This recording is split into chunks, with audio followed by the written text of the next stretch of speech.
आलू, अदरक, मिर्च, गाजर, टमाटर, प्याज,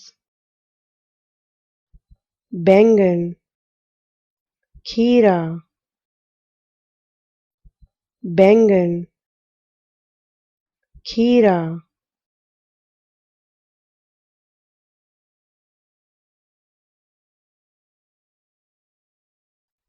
शिमला मिर्च,